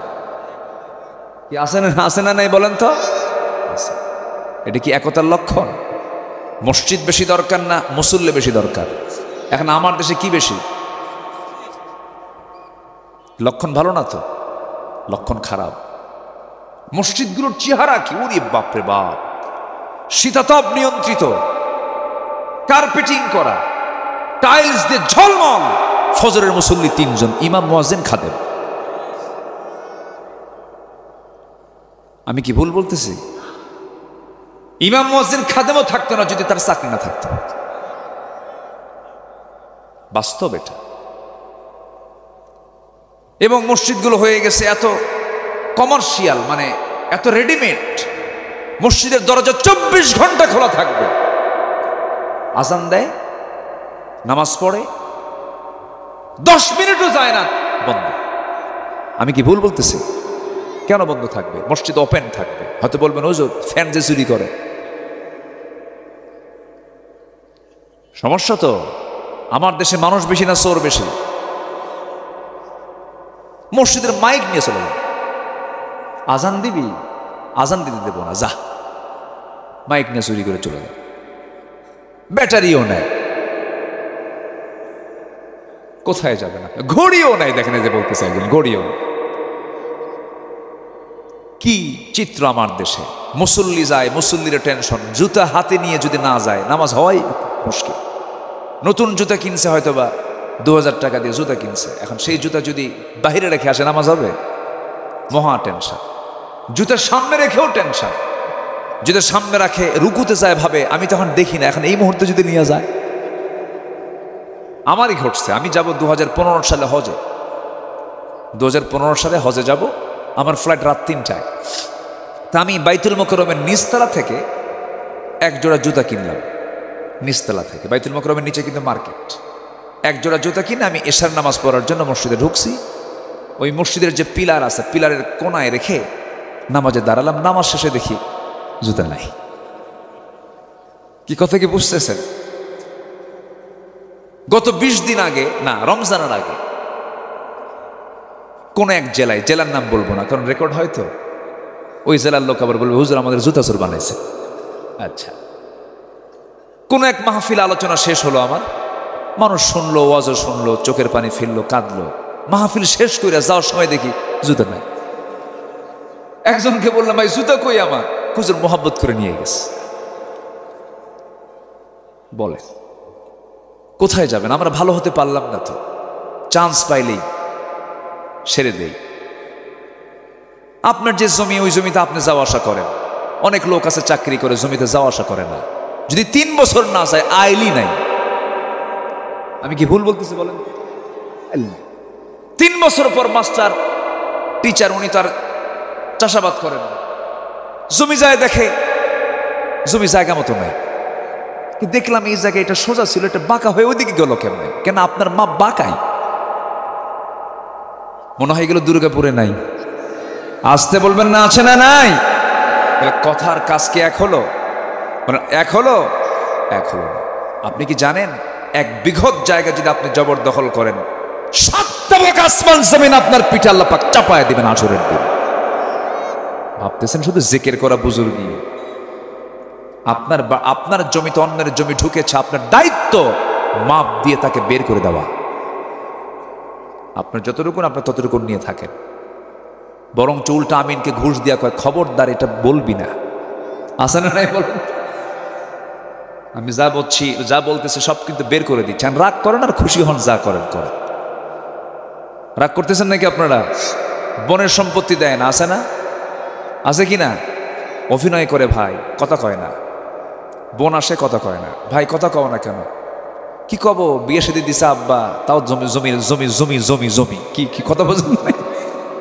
বোন তো টেনশনে পড়ে যে বাপ নাই মা নাই, ভাইদের কাছে আসি, জমি চাইলে যদি ভাই রাগ করে, যা জমি আর চাবো না। ভাই মনে মনে করে আমি তো এটাই চাই।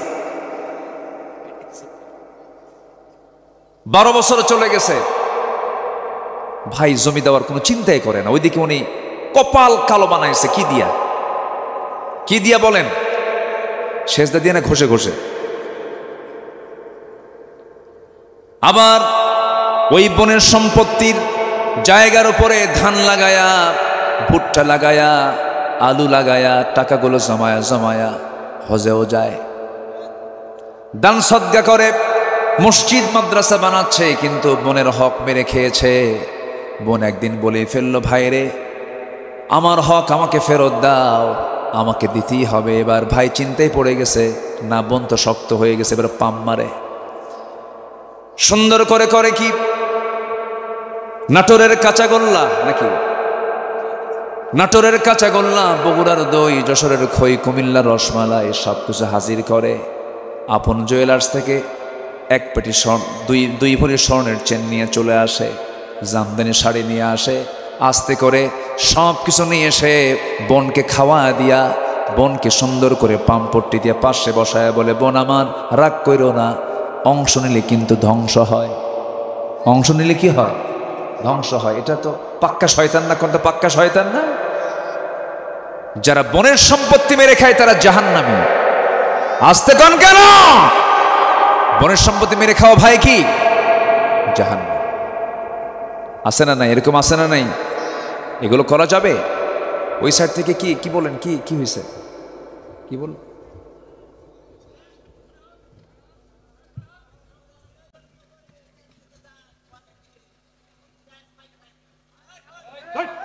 কি কয় বুঝলাম না, কি বললো?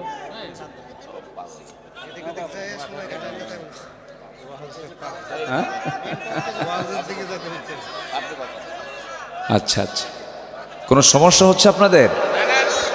এতগুলো মানুষের সমস্যা নাই, তাহলে সমস্যা কি আপনাদের না ওনার?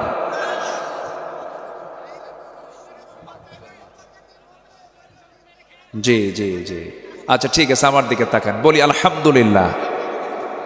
রুগী যখন ডাক্তারের কাছে যায়, রুগীকে ডাক্তার কি দেখে? রুগীর চেহারা দেখে না রোগ দেখে? তো সমাজের রোগ আমাদের দেখার দরকার আছে না নাই? দেখেন তো কি বনের সম্পত্তি দিছে নাকি? দেখেন তো আশ্চর্য কথা। লা তারফাউ আসওয়াতাকুম ফাওকা সাওতিন নবী, এই আয়াত যদি বোঝেন তাহলে কিন্তু আর কোনো কথা বলা যাবে না। লা তারফাউ আসওয়াতাকুম ফাওকা সাওতিন নবী, সূরা হুজুরাত। এই মাহফিলে যদি কেউ বেয়াদব প্রমাণ হয় আল্লাহর আদালতে, সে জাহান্নামী। এটা সাধারণ কোনো জায়গা না তো, এটা এখানে অংশ বন্টনের কথা কোরআনে আছে না নেই বলেন তো? লিযযাকারি মিসলু হাযযিল উনসাইন, কোরআন শরীফের আয়াত। আমি কি একটা কথা কি আমি কোরআনের বাইরে একটা কথা বলেছি? তাহলে না বুঝে এমনি একটা কথা বলেন কেন? চুপচাপ শোনেন। যদি কোনো ভালো না লাগে অথবা অপছন্দ হয় অথবা যদি মনে হয় আমার কোনো ভুল হচ্ছে, সুন্দর করে একটা চিটকুট লিখে দেন, আস্তে করে সুন্দর করে পরামর্শ দেন। এটাও যেন ইদফা বিল্লাতি হিয়া আহসান, উত্তম আচরণের মধ্য দিয়ে আপনি এটাকে করেন, এটাকে ফেস করেন, যেন অন্য কারো কোনো কষ্ট না হয়। কষ্ট পাচ্ছেন নাকি আপনারা? একটু কান লাগান সম্মানিত ভাইয়েরা। তাহলে কথা আর কাজ হবে দুই রকম না এক রকম? দুই রকম হবে। যার মুনাফিক সে, কোনো সন্দেহ। এখন আসেন আল্লাহ কাকে ভালোবাসেন। নাম্বার 5-এ আসি আমরা। সূরা সফের 5 নম্বর আয়াত, আল্লাহ রাব্বুল আলামিন বলেন, ইন্নাল্লাহা ইউহিব্বুল্লাযীনা ইউকাতিলুনা ফী সাবিলিহি সাফফান কাআন্নাহুম বুনয়ানুম মারসুস। আল্লাহ রাব্বুল আলামিন ওই সমস্ত বান্দাগুলোকে সবচেয়ে বেশি ভালোবাসেন যারা আল্লাহর পথে সংগ্রাম করে, একা একা না কাতারে কাতারে। কাতারে কি একজন থাকে না, অনেকে থাকে। এটা কি একক কাজ না, সংঘবদ্ধ কাজ। আল্লাহ রাব্বুল আলামিন এই সাফফান শব্দকে চুজ করে সূরার নাম করেছেন সূরাতুস সফ। আল্লাহ রাব্বুল আলামিন বলেন, ইন্নাল্লাহা ইউহিব্বুল্লাযীনা ইউকাতিলুনা ফী সাবিলিহি সাফফান কাআন্নাহুম বুনয়ানুম মারসুস। মারসুসের মূল শব্দ হলো রাসাস, সীসা। কি করবে মুসলমানেরা? সীসার মতো কাতারবদ্ধ হবে। আল্লাহ পাক মাহদুদ বলতে পারতেন, মাহদুদ মানে হলো লোহা। আল্লাহ পাক লোহার কথা বলেছেন না সীসার কথা বলেছেন? সীসার কথা বলেছেন। কান লাগায় শুনবেন সবাই। লোহা কেন বলেন নাই? লোহার এক প্রান্তে যদি আগুনের তাপ আসে, অপর প্রান্তে ঠান্ডা থেকে যায়, হাত দিয়ে ধরা যায়। কিন্তু সীসার এক প্রান্তে যদি আগুন লেগে যায়, গোটা সীসা এক তাপে তাপমান হয়ে যায়। গোটা মুসলমান জাতি হবে এক দেহের মতো, এক অঙ্গের মতো। একটা মুসলমানের পশম ছিটতে আসবে, গোটা বিশ্বের মুসলমান সামনে ঝাঁপিয়ে পড়বে তার সাহায্যার্থে। এই আয়াতের বাস্তবায়ন এখন বর্তমান পৃথিবীতে কম দরকার না বেশি দরকার? ফিলিস্তিন আমার কি হচ্ছে? ফিলিস্তিনের মুসলমানরা কি কষ্ট করে দিনে তিপাত করছে। ছোট্ট বাচ্চা, এর চেয়েও ছোট 2 বছর 3 বছরের একটা বাচ্চাকে সেদিন ভিডিওতে দেখতে পেলাম, খাবার না পেয়ে ছাগলের ঘাস খাচ্ছে। একটা বাচ্চা আরবিতে বলতেছে, আমি নিজের কানে শুনলাম, নিজে দেখলাম। ছোট্ট বাচ্চা দোয়া করতেছে, আল্লাহ গোটা দুনিয়ার মানুষ আমাদেরকে খাবার দিল না, শুনেছি তোমার জান্নাতে নাকি অনেক খাবার আছে। আল্লাহ মরণ দাও, তোমার জান্নাতে গিয়ে খাবো, আমরা জান্নাতে গিয়ে খাবো। কিছু কিছু বাচ্চা দোয়া করছে, আল্লাহ আল্লাহ তোমার আদালতে তাদের বিরুদ্ধে মামলা দিলাম। কেমনে জামিন নেবেন? কেমনে জামিন নেবেন? আমরা দোয়া করে, আল্লাহ 180 কোটি মুসলমানের দুনিয়ায় তুমি একটা ওমর এক্ষুনি পাঠিয়ে দাও। বাইতুল আকসাকে তুমি আল্লাহ মুসলমানদের হাতে তুলে দাও। জোরে বলি আল্লাহুম্মা আমিন। সম্মানিত ভাইয়েরা, আমরা পৃথক থাকবো না, এক হব। আমাদেরকে আল্লাহ পাক ঘৃণা করবেন না ভালোবাসবেন? ভালোবাসবেন। কি সুন্দর করে জবাব দিচ্ছে বাবা। আল্লাহ তোমাকে বড় আলেম বানান। জোরে বলি আমিন। আরো জোরে বলি আল্লাহুম্মা আমিন। কিছু কিছু মরিচ আছে, ছোট্ট মরিচ, উল্টা মরিচ, কিন্তু প্রচুর ঝাল। আছে না নেই বলেন তো? আর কিছু কিছু মরিচ আছে এত বড়, 4টা খায়ও কাম হয় না, এরকম মরিচ এটা, বুঝলেন? খুব ভালো, আলহামদুলিল্লাহ। এত রাতে কথাগুলো কি সুন্দর করে সে রিসিভ করছে, বলি আলহামদুলিল্লাহ। আমার প্রত্যেকটা কথার জবাব সে দিচ্ছে। আল্লাহ কবুল করুন, জোরে বলি আমিন। আমার নবীজি কিছু কিছু সময় হুসাইনকে নিয়ে বসতেন, নবীজি মাঝে মাঝে তার কথায় হেরে যেতেন। জোরে বলি সুবহানাল্লাহ। হেরে যেতেন মানে কি? হেরে যেতেন ইচ্ছা করে, আলহামদুলিল্লাহ বলবেন না? খুব মজা করতেন রাসূল, বাচ্চাদেরকে নিয়ে বসতেন, গল্প করতেন। আমার নবীজি সেজদায় চলে গেছেন, হোসেন রাদিয়াল্লাহু আনহু নবীজির ঘাড়ে গিয়ে বসছেন। ঘাট থেকে আর হোসেন নড়েন না, রাসূলও সেজদা থেকে উঠান না, মাথা। 49 বার তাসবিহ পড়েছেন। নামাজ শেষ হওয়ার পরে রাসূল হোসাইনকে জড়িয়ে ধরে বলছে, হোসাইন তুমি আমাকে বিরক্ত করো না, আমি খুশি হয়েছি। তুমি আজকে আমার নামাজের মধ্যে ঘাড়ে বসার কারণে আমার তাসবিহর পরিমাণ ডাবল ডাবল হয়েছিল। রাসূল কি পজিটিভ ছিলেন না? আর আমার আপনার নানার দাদা হলে পরে ধমক দিয়ে বলতো, কি ঠিক আছে না? এরকম আছে। আমার রাসূল কত পজিটিভ মাইন্ডেড ছিলেন। ছোট্ট ছোট্ট বাচ্চারা সব খেলাধুলা করত, নবীজি মজা করতেন, তাদের সঙ্গে গল্প করতেন, অনেক গল্প গুজবে তিনি সময়টা দিয়ে দিতেন। এটাও একটা সওয়াবের কাজ। আমার নবীজি কেমন নানা ছিলেন, নাতিদেরকে ঘন্টার পরে ঘন্টার সময় দিতেন। আম্মা জান আয়েশা বলেন, মাঝে মাঝে আমার মনে হতো রাসূল, আমি আয়েশা আমার চাইতে রাসূল বেশি বুঝি, হোসাইনকে সময় দেয়। জোরে কোন সুবহানাল্লাহ। আমাদের সমাজে কিছু না বুড়া শ্রেণীর কিছু মানুষ আছে, দেখবেন মসজিদে গেলে পরে, বাচ্চারা গেলে পরে ওই বুড়া চাচারা খেপে যায়, রেগে যায়। আছে কি না? আছে না? আছে না? খেপে যায়, চোখ এরকম বড় বড় করে লাঠি দেখায়। ছোট্ট ছোট্ট বাচ্চারা মনে করে নামাজ মনে এরকম করেই পড়ে, ও আরেকটা লাঠি নিয়ে আসে, থাম বুড়া থাম। কখনো এগুলো করবেন না। নিজে তো যাবেনই, আপনার বাড়িতে যত ছোট 1.5 ব্যাটারি থাকুক আর 2 ব্যাটারি থাকুক, যা আছে ছোট বড় সবগুলো একসঙ্গে নিয়ে চলে যাবেন। ঘাড়ে নিবেন, বুকে নিবেন, ছোট ছোট ছেলে নিবেন, মেয়ে নিবেন, সবাইকে সঙ্গে করে মসজিদের দিকে রওনা দিবেন। ওরা কাতারের সামনে দিয়ে হাঁটবে, পাঞ্জাবি টানবে, ঘাড়ে চড়বে, সেজদার মধ্যে ডিস্টার্ব করবে, হাসবে, কাঁদবে, চিৎকার করবে। ওদের নামাজই ওই রকম হাসা কান্না করা, ওদের নামাজ এটা। জোরে কোন সুবহানাল্লাহ। ইসলামী সমাজের বৈশিষ্ট্য হলো মসজিদগুলো ছোট্ট বাচ্চাদের ভরপুর হয়ে যাবে, কোনো পার্ক ভরে যাবে না, মসজিদ ভরে যাবে। আল্লাহু আকবার বলেন। এখন কি ভরে? পার্ক ভরে যায়। মসজিদে কোনো বাচ্চা কাচ্চা নাই। বাচ্চা কাচ্চা নিয়ে মসজিদে ঢুকবেন আপনি, ও নামাজ দেখবে, ও লাইন দেখবে, ও টাইম দেখবে, আজান শুনবে, সময়ের জ্ঞান অর্জন হবে, শৃঙ্খলা বুঝবে, ভদ্রতা বুঝবে, আদব আখলাক বুঝবে, নেতাকে চিনবে, কর্মীকে চিনবে, শৃঙ্খলা শিখবে। ওই যে নামাজের স্মৃতিচারণ তার ছোট্টবেলা থেকে হয়ে গেল। আল্লাহর কসম করে বলি, ওই ছোট্ট সন্তান বড় হলে কখনো দুনিয়ার সন্ত্রাসীদের দল করবে না। মসজিদে পাঠায় দিবেন। আর যে বুড়ো চাচা এগুলো বলে একটু ঠিকঠাক করে দিবেন। কিছু কিছু চাচা আছে এত রাগ, মানে এত রাগ, মানে কাছে যাওয়াই যায় না। নাতিরা মনে মনে দোয়া করে, বুড়ে মরবে কোন দিন। কি কষ্ট পাচ্ছেন নাকি আপনারা?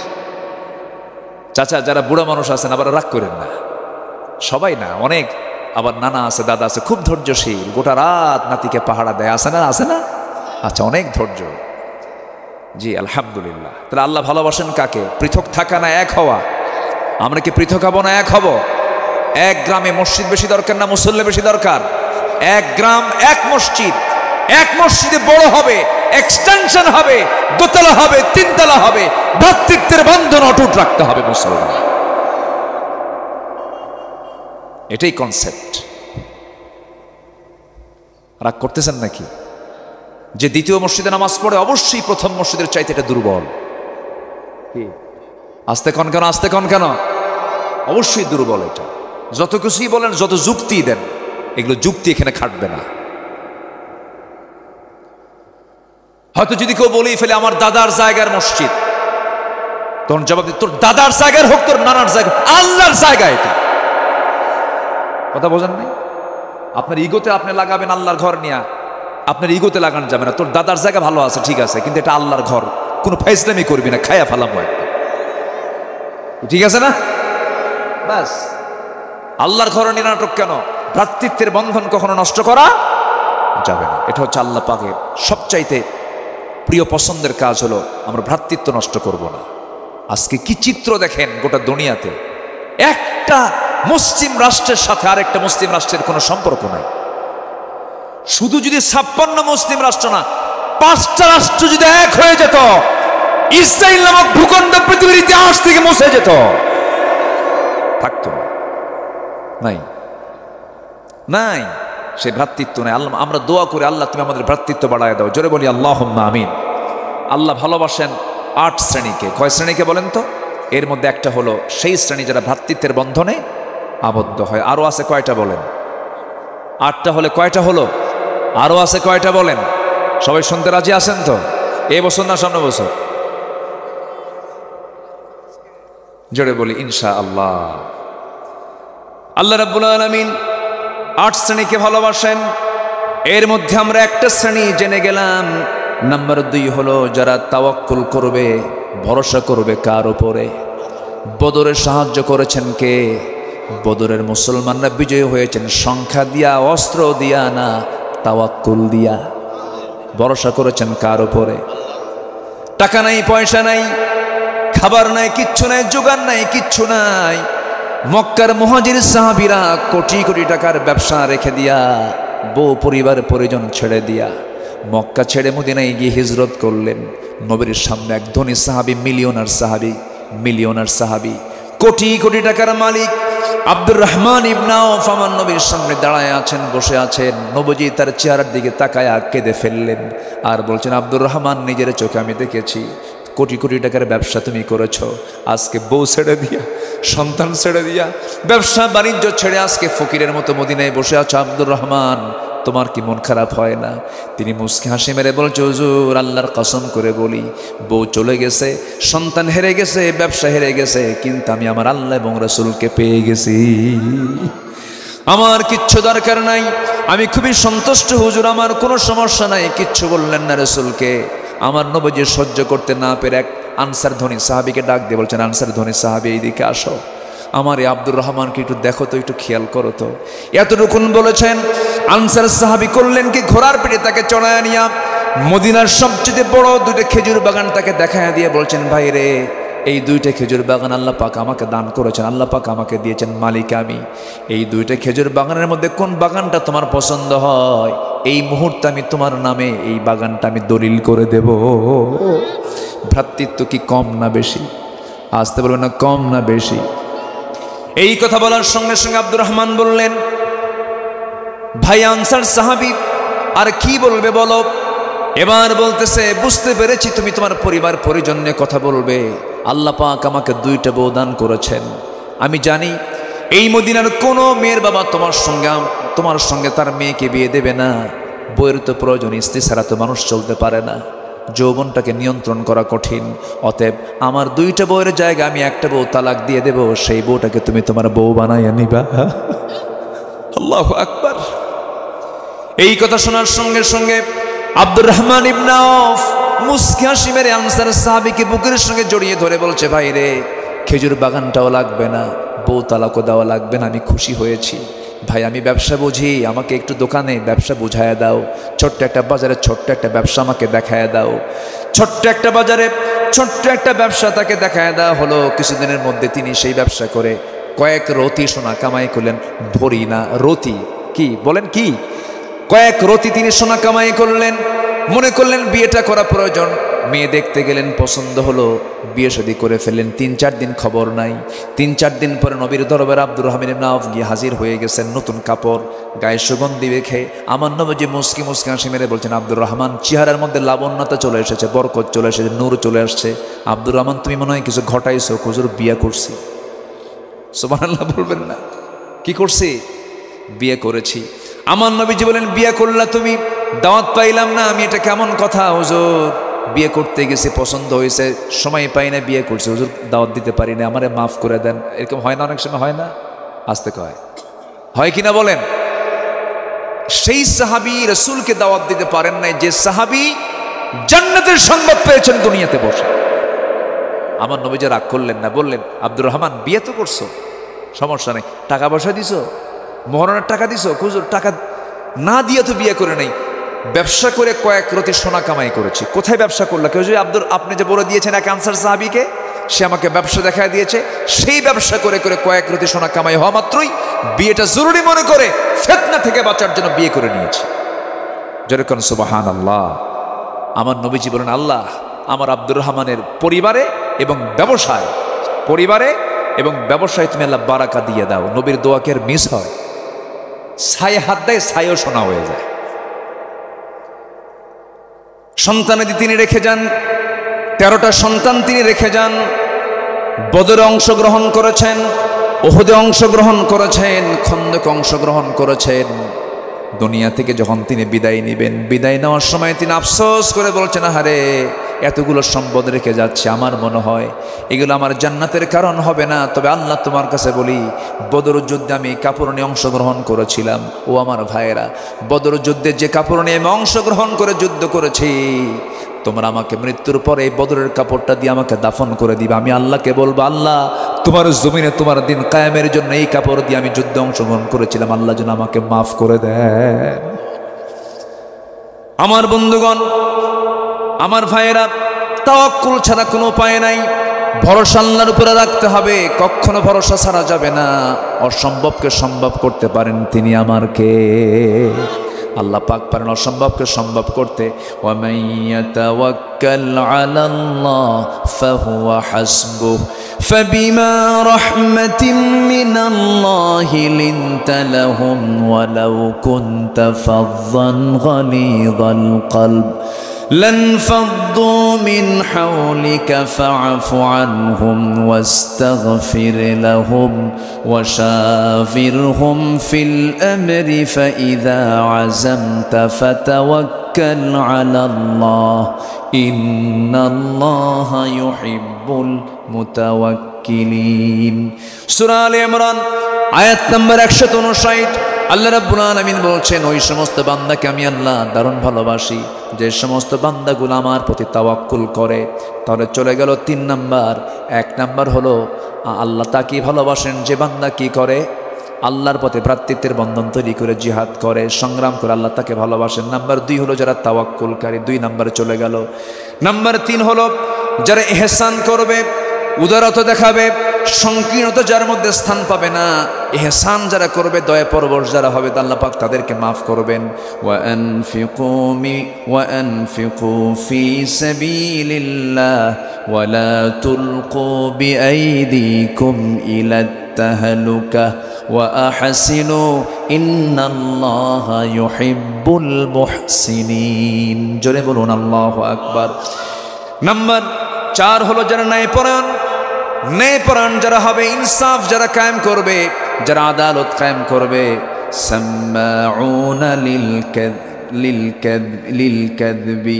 আল্লাহ রাব্বুল আলামিন আয়াতের শেষ অংশের দিকে বলছেন, ওয়া ইন হাকামতা ফাহকুম বাইনাহুম বিল কিসত ইন্নাল্লাহা ইউহিব্বুল মুকসিতিন। জোরে বলুন আল্লাহু আকবার। এরপরে নাম্বার 5 হলো ওই সমস্ত বান্দাগুলোকে আল্লাহ রাব্বুল আলামিন ভালোবাসেন যারা মুত্তাকি হবে। আল্লাহ রাব্বুল আলামিন বলেন, ইন্নাল্লাহা ইউহিব্বুল মুত্তাকিন। নাম্বার 6 হলো যারা ধৈর্য ধরবে কার উপরে? আসতে বলুন, ধৈর্য ধরবে কার উপরে? বিপদে পড়লে কার নাম? সুদিনে কার নাম? অসুস্থতায় কার নাম? সুস্থতায় কার নাম? যে কোনো সময় আল্লাহর নাম ভুলে যাওয়া যাবে না। সুখে হোক, দুঃখে হোক, আপদে হোক, বিপদে হোক, যে অবস্থায় হোক না কেন, আল্লাহর স্মরণ কখনো 1 সেকেন্ডের জন্য বাদ দেওয়া যাবে না। ধৈর্যের পরিচয় দিতে হবে। কারণ আল্লাহ রাব্বুল আলামিন বলছেন, আমার কাছে সাহায্য চাইলে পরে শর্ত হলো ধৈর্য নিয়ে সাহায্য চাইতে হবে। ওয়াস্তাঈনু বিস-সাবরি ওয়াস-সালাহ ইন্নাল্লাহা মা'আস-সাবিরিন। আল্লাহ পাক আরেক জায়গায় বলছেন, ওয়াল্লাহু ইউহিব্বুস-সাবিরিন। জোরে বলুন আল্লাহু আকবার। 6টা চলে গেল। মনে থাকবে সবার কি মনে থাকবে? আল্লাহ ভালোবাসেন কয় শ্রেণীকে? বলেন, কয় শ্রেণীকে বলেন?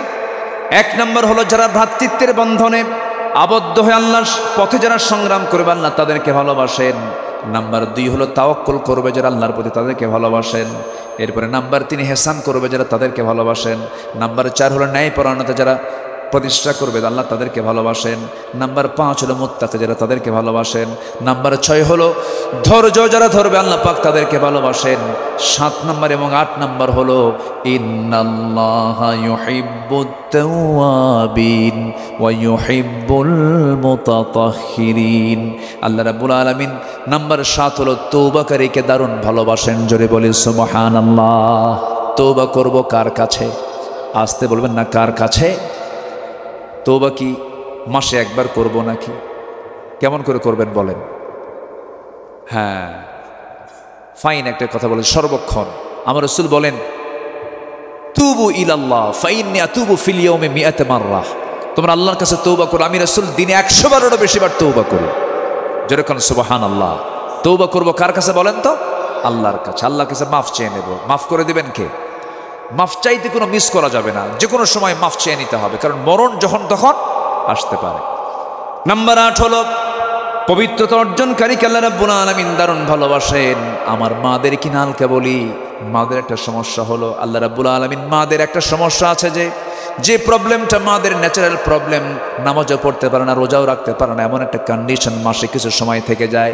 আল্লাহ রাব্বুল আলামিন সুন্দর করে বলছেন ইয়াসআলুনাকা আনিল মাহিদ قل هو أذى فاعتزلوا النساء في المحيض ولا تقربوهن حتى يطهرن فإذا تطهرن فأتوهن من حيث أمركم الله إن الله يحب التوابين ويحب المتطهرين জোরে বলুন আল্লাহু আকবার।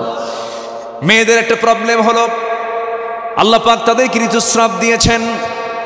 ঋতুস্রাব হয়ে গেলে পরে, মাসিক অসুখ হয়ে গেলে পরে তার নামাজ আল্লাহ পাক মাফ করে দিয়েছেন, তার নামাজ পড়তে হয় না। সর্বনিম্ন হলো 3 দিন 10 দিন পর্যন্ত, কিন্তু মেয়েরা 10 দিন ঠেলে ঠেলে 20 দিন নিয়ে যায়। এই আছে না নাই বলেন তো? এই প্রবলেম আছে, আছে, মারাত্মক সমস্যা। আমার মা, এগুলো করা যাবে না, মারাত্মক গুনার কাম হয়ে যাবে, জাহান্নাম যেতে হবে। 10 দিন পার হওয়ার পরেও যদি আপনার প্রবলেম দেখা যায়, এটা হবে রোগ, এটা হবে ইস্তেহাজ, এটা হবে আপনার জন্য সমস্যা, ডাক্তারের চিকিৎসা নিতে হবে, কিন্তু আপনার নামাজ মাফ হবে। আসতে বলুন, নামাজ মাফ হবে হবে না। আপনাকে গোসল করে নামাজের জন্য প্রিপারেশন নিয়ে নিতে হবে।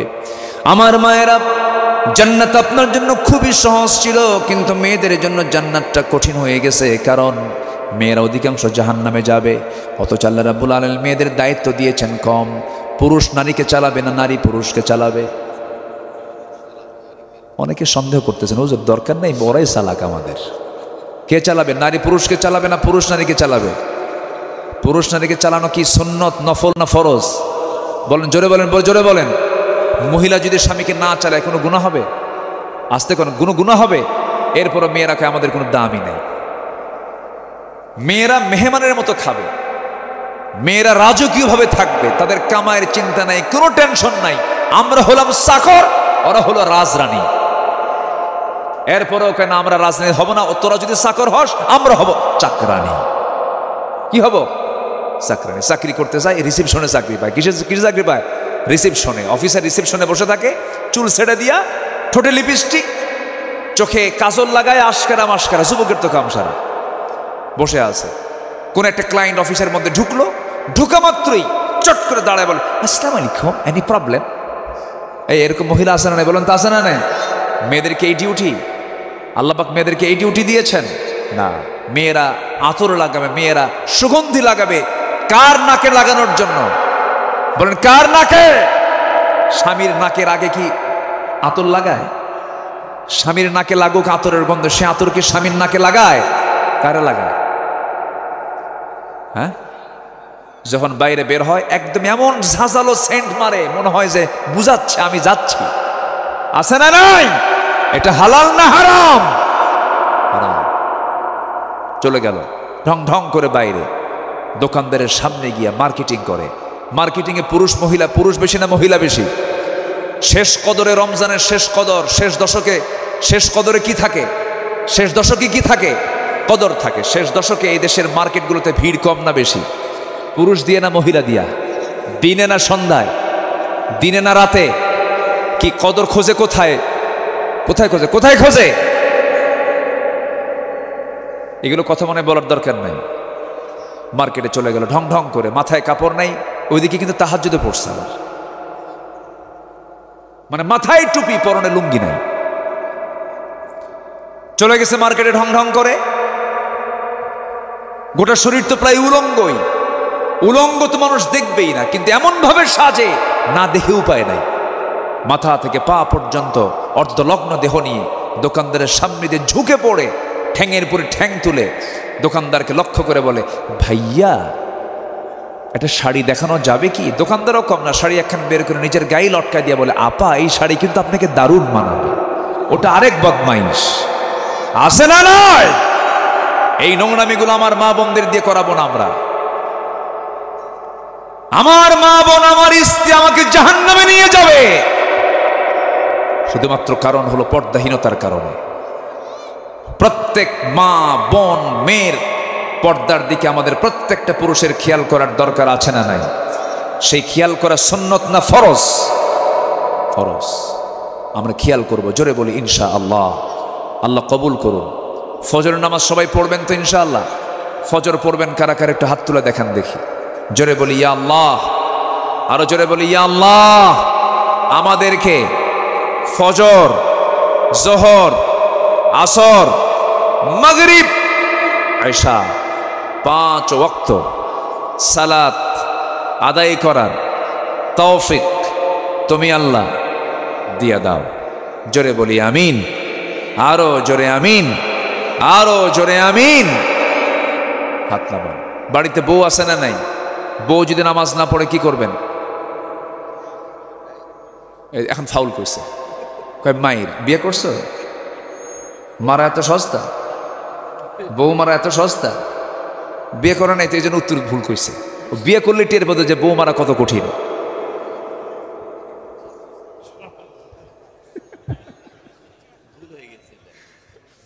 ভুল তো করবেই, বিয়ে তো করে নাই, এটাই তো ঠিক আছে। বউকে মারা যাবে না, বউকে মারা যাবে না। রাসূল কোন স্ত্রীকে মেরেছেন এমন কোন রেকর্ড নাই। বউকে মারবেন কেন? যারা বউকে মারে ওই পরিবারে কখনো শান্তি হয় না। ছেলের সামনে মারলে ওই ছেলে বড় হয়ে বাপকে মারবে। ও মায়ের শিখেছে যে, বুঝলেন নাই? আমার মারি মারে, থাম তোরেও মারি। এই ঠিক না, তাও মারা যাবে না। তাও ঠিক ঠিক কি আবার মারা যাবে না।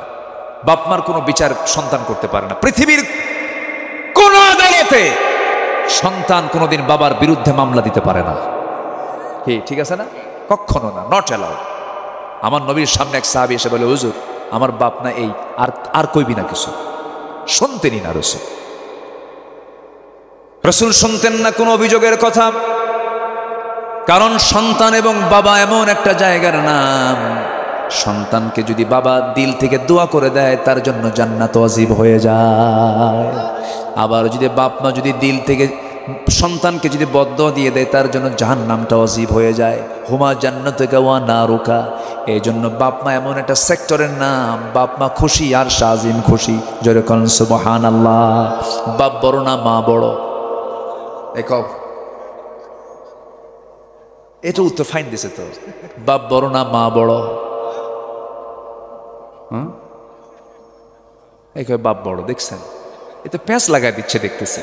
ভালো করে বলেন, বাপ বড় না মা বড়? ও ভাবছে বয়স, বুঝলেন? তবে উত্তর কিন্তু এটাই রাইট। থামেন, বলতেছি, এরা রাইট বানায় দেবো আজকে। বাপ বড় না মা বড়?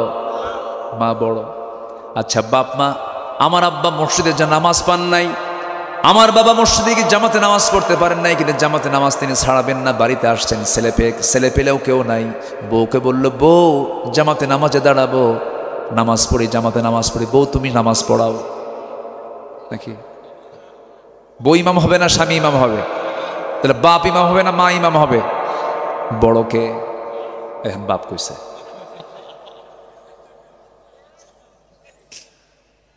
গোটা পরিবারে গন্ডগোল লাগছে।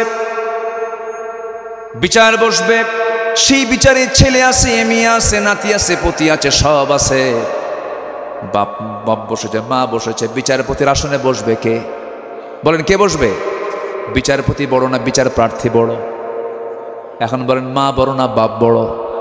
দেখেন এটা জিতাই দিলাম কিন্তু আজকে। আমার বন্ধুগণ,